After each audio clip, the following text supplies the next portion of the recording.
एक गांव में इंद्र नाम का राजा था। वह बहुत दयालु था और हर किसी की मदद करता था। एक दिन जंगल में सांप के पीछे एक बाज पड़ गया और वो सांप जल्दी से एक पेड़ के नीचे छुप गया और जोर जोर से राजा इंद्र को पुकारने लगा। उसे विश्वास था कि राजा इंद्र उसकी मदद जरूर करेंगे। कुछ दिनों बाद राजा इंद्र वहां आए और सांप ने उन्हें बोला, महाराज मेरे पीछे एक बाज पड़ा है, क्या आप मेरी मदद कर सकते हो? राजा ने बोला, भले मैं तुम्हारी मदद कैसे कर सकता हूँ? तो सांप ने बोला, महाराज आप कुछ दिनों के लिए मुझे अपने पेट में डाल लीजिए और जब बाज चला जाएगा तो मैं आपके पेट से निकल जाऊंगा। महाराज ऐसा करने के लिए तैयार हो गए और सांप उनके पेट में चला गया। महाराज अपने दरबार में वापस आ गए।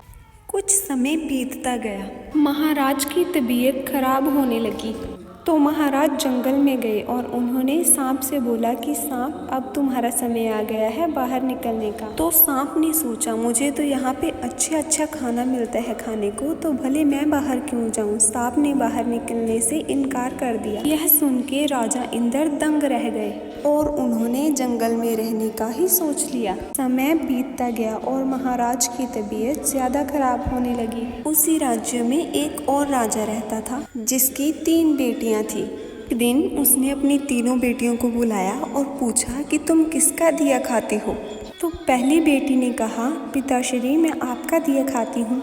और दूसरी बेटी ने कहा, पिताश्री मैं भी आपका दिया ही खाती हूँ। वहीं तीसरी बेटी ने कहा, नहीं पिताश्री मैं तो अपने कर्मों का दिया खाती हूँ। यह सुन के महाराज को बहुत गुस्सा आया। उसने अपनी 2 बेटियों को पास बुलाया और गले लगाया। उन दोनों की अच्छे से राजकुमार देखकर शादी कर दी और अपनी तीसरी बेटी के लिए गाँव वालों को कोई गरीब व्यक्ति ढूंढने के लिए बोला। राजा के सिपाही गरीब व्यक्ति ढूंढने के लिए निकल पड़े। वहाँ उन्हें राजा इंद्र मिले। उन्होंने सोचा, भले इससे गरीब कौन हो सकता है। वो उन्हें अपने राजा के पास ले गए।